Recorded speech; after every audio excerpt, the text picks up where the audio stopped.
Hello everyone. Today I want to talk to you about two more cognitive distortions, and those are the fallacy of control and emotional reasoning. Now, the fallacy of control refers to where we locate our feeling of control. And so one unhealthy way of perceiving the location of control is seeing all of the control being external to us.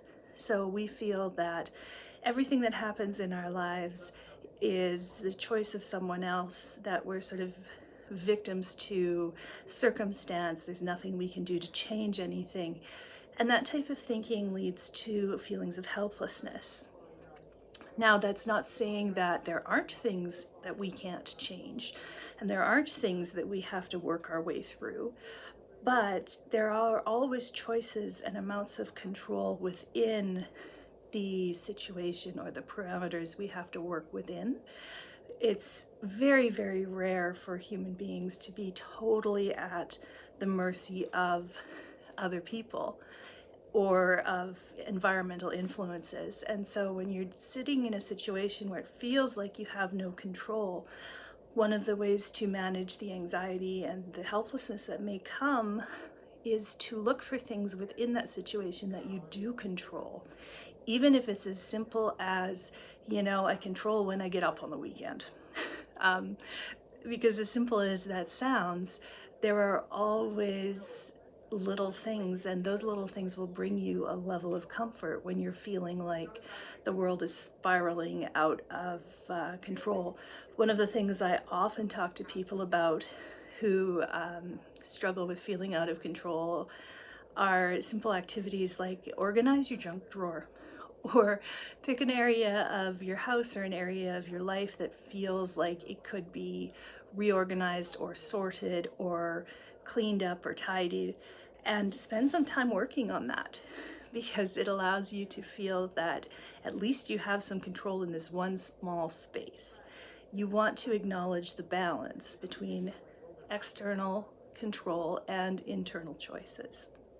Now, another unhealthy way of looking at the control fallacy is the belief that we are responsible for the pain and suffering of everybody around us all the time.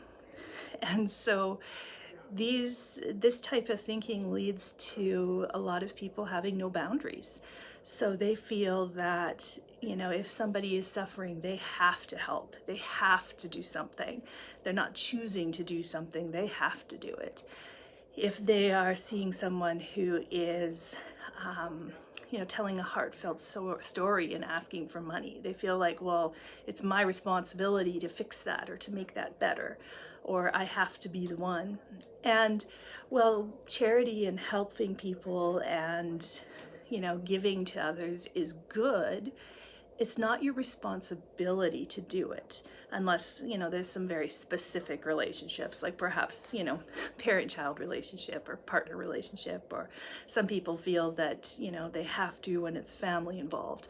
But when you're dealing with the world at large, you do not have to take action on every little thing that you think needs fixed in the world. You don't have to try and fix it all yourself. And you don't have to give to everyone who's struggling, because often people who have this kind of control fallacy will burn themselves out trying to change everything, and will give and give and give until they have nothing left and they can't give anymore, and now they're the ones needing. And oftentimes for people that they've given and given to, there's not always the reciprocation there. People with this type of cognitive distortion are also really vulnerable to being used.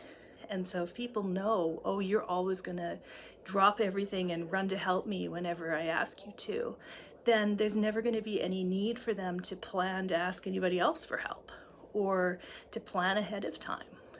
They're going to just remain very comfortable with you dropping everything and running, no matter how inconvenient it is for you, because often people with this type of control fallacy also don't communicate that this is inconvenient for them and they would rather not do this.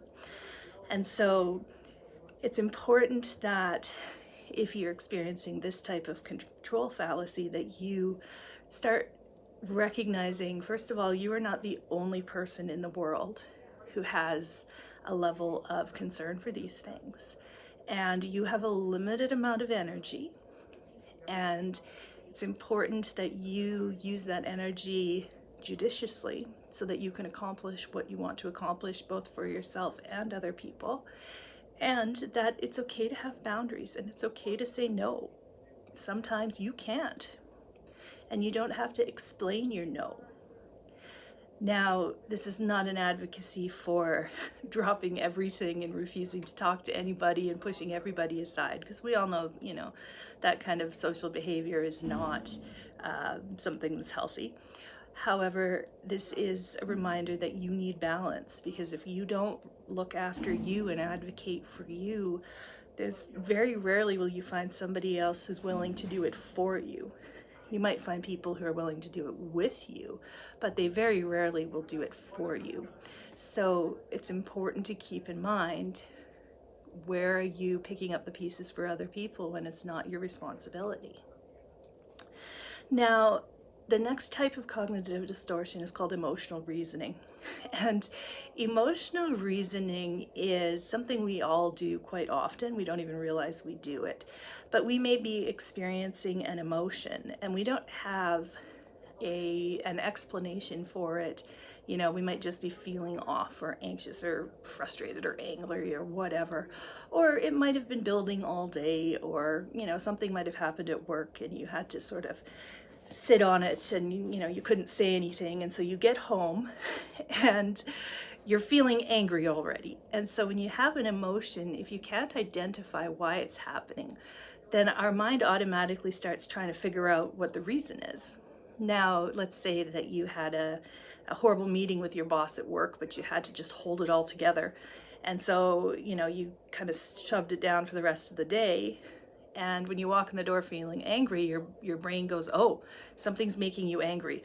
What could it be that's making you angry? And you turn around and there's your partner who is washing the dishes, and your brain goes, oh, that must be it. He should have done those in the morning like you talked about. He's doing them tonight. And, how could he do that and be so careless? And that's why we're angry. And so then the anger gets directed towards what your brain has identified as being the source of it, even though that might not be it. It could be that normally you don't care when he does the dishes, or she does the dishes, or they do the dishes. It could be something that never bothers you, except in that moment your brain is looking for an explanation for your feeling. It's another reason why people often find themselves feeling really depressed in situations where normally everybody else is quite happy, and then coming away saying, oh, they had a miserable time at whatever party that they were at. And so, they might have gone in to the party feeling down.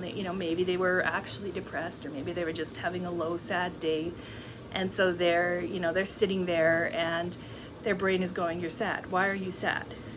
And they're looking around and it's like, well, this must be a horrible party. Nobody wants to talk to me, or nobody wants to, play music I like, or, the food is terrible, or whatever. And so, you're sitting there through the entire event looking for reasons why you're feeling sad or depressed. And it could be that it's just a low day, or for some of us, it could be a hormonal thing, but we go searching for that explanation. And so one of the ways to work with this kind of cognitive distortion is to practice check-ins with yourself. So how am I feeling right now? And, where could it be coming from? You want to give some conscious thought to that and not just let your brain fill in all the blanks. Or it could be you have an explosion and afterwards you're thinking, that's never something that makes me angry. I've never been angry at that before. What's going on? You slow yourself down and you start thinking okay, why is this anger here? What caused it if it's not what I actually got upset about? Because likely it's something that you've been carrying around for a bit, and your mind in that moment found a target, and so it projected all that emotion that direction, and often then, you know, the relationship is messed up, or you leave the situation feeling pretty guilty or confused, or, you know, now you have to have a talk afterwards because you've said some things you regret.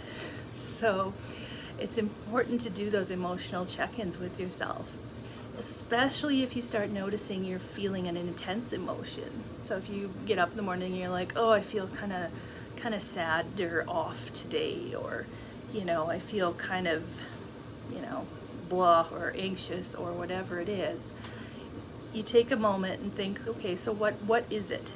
What is this coming from? Because if you can carry that in your mind, then when your significant other forgets to wash the dishes, you're able to say, ooh, that's really making me angry, but I know I'm not mad at him, I'm just mad at, or I'm mad because I didn't get enough sleep, or, you know, I'm mad because I'm worried about my presentation this afternoon, or whatever it is. And so it's really important that you spend that few seconds, and as you practice it gets faster, but you spend those few minutes really identifying what actually is it, and not letting the emotion dictate how you're perceiving what's in front of you. So if you're struggling with either of those two things, I would suggest, you know, finding somebody to talk to who can work through it with you and help you adjust your thinking styles or your thinking processes in ways that are healthy and can, you know, can help you be more of the person you want to be and less emotionally reactive. So hopefully you found that helpful and interesting, and good luck with those cognitive distortions.